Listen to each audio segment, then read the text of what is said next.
bin der Geiß Helm. Werde wieder ganz locker über die heutige Zeitungsausgabe mosern, loben, eher selten loben.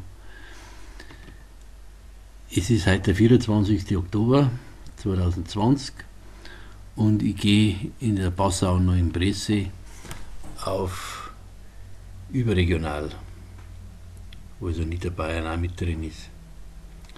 Naja, ich pick ja nur Themen raus, die mich von der Überschrift her anspringen. Corona-Impfstoff, Hoffnung. Stellte man in den vergangenen Wochen Politikern und Fachleuten die gleichermaßen persönliche wie vertrauliche Frage, ob man sich impfen lassen würde gegen Corona, dann ergab sich folgendes Bild. Ja, man würde sich mit einem zugelassenen Impfstoff impfen lassen, allerdings nicht mit einem aus Ländern wie Russland. Da glaube ich, braucht man wirklich nichts mehr sagen dazu. Russlandhass, Blödheit, gepaart mit politischem Kalkül. Dann hier, Hoffen auf baldigen Impfstart. Rasant steigende Infektionszahlen, wachsende Erwartungen an einen Impfstoff. Das Bundesgesundheitsministerium bestätigt seine Einschätzung, dass die Impfungen erst 2021 möglich sein werden. Die tun so, als wenn sie wirklich alle impfen lassen möchten. Dabei möchten sie eine Impfpflicht einführen, möchten Leute verdonnen, sich mit einem genetisch veränderten Impfstoff, der irgendwo zusammengeschustert worden ist, impfen zu lassen. Mit unbekannten Folgen. Man kann die Impfung weder versichern lassen, noch haftet der Staat für irgendwelche Schäden. Also ein reines Gaunerspiel. Und das wird also verkauft, als wenn nichts war. Weiter. Corona-Vorstoß. Aus für Minister in Tschechien. Mir kommt jetzt langsam vor, als wenn die Politiker überall Corona-positiv sich testen lassen daten oder das so rausgeben, damit die Gefährdung der Lage unterstreichen können. Bei uns hat es der Spahn, vor ein paar Wochen hat es der Trump gehabt, jetzt hupft er wieder umeinander, pumpel gesund. Auch so eine Schau, als wenn er krank gewesen war er aber gar nicht, er ist halt positiv getestet worden. Und der Stress hat ihn wahrscheinlich ein, 2 Tage ins Bett reingelegt. Naja, und wenn es dann noch hörst, wer so noch positiv getestet worden ist, wie der Boris Johnson und noch ein paar so Gauner Politiker, schon Zeit her. Mal da. Grüne, Karin Göring-Eckardt fordert, dass sich Reisende in Zügen registrieren lassen. Ja, Blöds, was ist denn das für eine Partei? Eine Schnüfflerpartei, eine Bürokratenpartei, eine Freiheitsbekämpfungspartei. Dann, wer ist das? Bundesministerin so und so, Bildung und Forschung. Zu Corona, sie weiß schon, wir müssen länger Disziplin aufbringen. Da wird ein Corona-Mittel von der US-Behörde zugelassen, wo ich neulich gelesen habe, dass das überhaupt nicht hilft. Dann da die rettende Spritze rückt näher. Es ist ein Trommelfeuer für Corona-Politik der globalen Weltmachthaber. Ein Mikrobiologe, Professor Dr. Martin Haditsch, gibt recht informativ Auskunft über die Gefährdungslagen bei verschiedenen Viren und Neophytenkrankheiten, die da zu uns getragen werden. Und er sagt zum Schluss, was sehr beachtenswert ist, dass Corona diese Aufmerksamkeit überhaupt nicht verdient. Er sagt sogar noch mehr, kann ich nur sagen, Respekt. Und es ist auffallend, dass so etwas überhaupt in der Passauer Neuen Presse abdruckend, heißt es jetzt, dass doch ein bisschen Alibi haben wollen, weil wenn diese ganze Scheiße zusammenbricht als großes Hirngespinst, dass man sagen kann, ja, wir haben da jemanden zu Wort kommen lassen. Aber im Vergleich zu dem, was ich jetzt gerade in Kürze durchbladelt habe, ist das ja ein Tropfen auf den heißen Stein. Aber immerhin.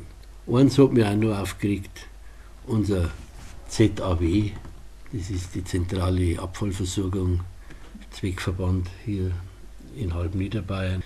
Die wollen jetzt einen Chip einführen an den Mülltonnen, damit ja keine Mülltonne dazugestellt wird, die nicht gezahlt wird. Das kostet, was ich gelesen habe, 2 Millionen oder irgend sowas.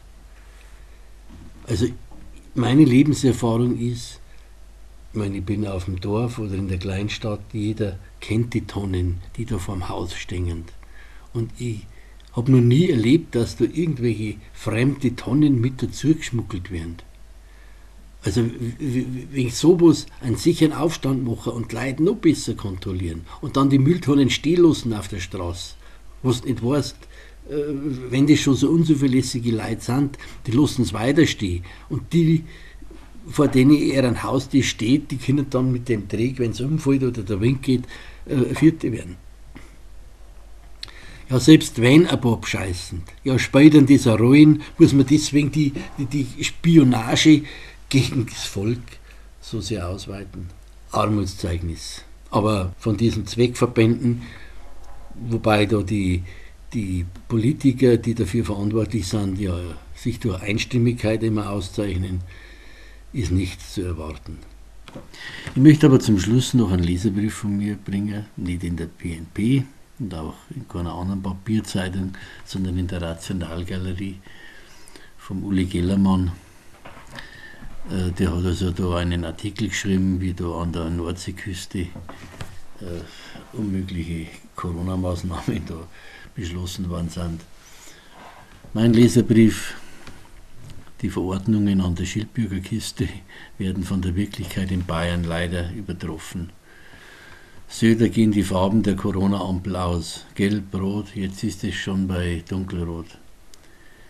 Das Verordnungstohuwabohu südlich des Weißwurst-Äquators ändert sich täglich oder gar stündlich. Sogar ein Chefredakteur in einer Söder überaus gewogenen Zeitung hat das dauernde Durcheinander, von dem kein Mensch weiß, was gerade in seinem Landkreis gilt, sanft gerügt. Immerhin. Wir sind schon so weit, dass Söders Spruch von der Maske als Symbol der Freiheit niemanden mehr zur Mistgabel greifen lässt, was viel über das zerbrochene bayerische Selbstbewusstsein "Wir sind mir" aussagt. Es ist beängstigend, wie Nachbarn, denen man normalerweise kein X für ein U vormachen kann, mit gesenktem Kopf schweigen. Selbst ein nächtliches Bierverbot, das früher einen Bierkrieg ausgelöst hätte, wird hingenommen. Dieser Tage hörte ich einen Bericht, in dem sogar das herbstliche Spazierengehen an einsamen Allgäuer Seen nur mit der Gesichtswindel gestattet ist. Also Maskenpflicht in der besten Luft, die man hierzulande wohl einatmen kann. Söder und seine Hibis haben das Land zu einem gespenstischen Irrenhaus gemacht. Wobei selbst in den dunkelroten Gefährdungsgebieten die positiven Covid-Tests praktisch nichts über echte Infektionen aussagen. Mit der beginnenden Grippezeit wird sich wohl bald auch niemand mehr husten trauen oder niesen, denn die Quarantäne und die Sippenhaft durch die Kontaktverfolgung will sich niemand antun. Aber immer noch werden Intensivbetten freigehalten. 40.000 leere Betten waren es im Frühjahr und Sommer in Bayern, wovon jedes täglich mit, glaube ich, 550 € vergütet wurde. In den Schulen herrscht größtes Durcheinander. Kein Mensch weiß, was nächste Woche an neuen Schikanen gilt. München hat jetzt die Maskenpflicht für Grundschüler abgeschafft. Bei uns im Landkreis befolgt man brav, was von der bayerischen Staatsregierung angeordnet wird. Die, steht jetzt nicht in meinem Leserbrief, ja zugegeben hat, dass sie nicht einmal Unterlagen, Akten hat über ihre ganze Verordnungslage seit März. Ein Skandal, wie er wohl größer nicht sein kann. Die schießen aus der Hüfte, arbeiten hemdsärmelig, machen das, was irgendwelche Lobbyisten von ihnen verlangen.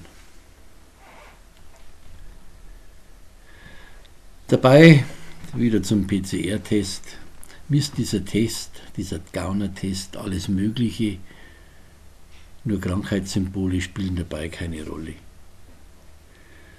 Vermutlich bewegen sich die Zahlen in mir nach wie vor unbegreiflichen Bereich von falsch positiv. Was das ist? Ein Mathematiker hat das neulich so beschrieben. Wenn man 1 Million Männer auf Schwangerschaft testet, kommen am Ende 10.000 schwangere Männer raus. Es gibt noch viel zu sagen, aber hören wir auf, weil es zu lang wird. Und ich hoffe, dass ich nicht wieder gespürt wird, wie es mir gestern ergangen ist. Wo ich nur die Sterbezahlen der letzten 4 Monate aufgeteilt auf die verschiedenen Krankheitsbereiche aufgelistet habe. Dafür bin ich gespürt worden. Ich, das kleine Würstel mit den wenigen Zugriffen, bin jetzt in einer Klasse mit dem Ken Jebsen. Direkt lustig, wenn es nicht so ernst war. Also habe die Ehre.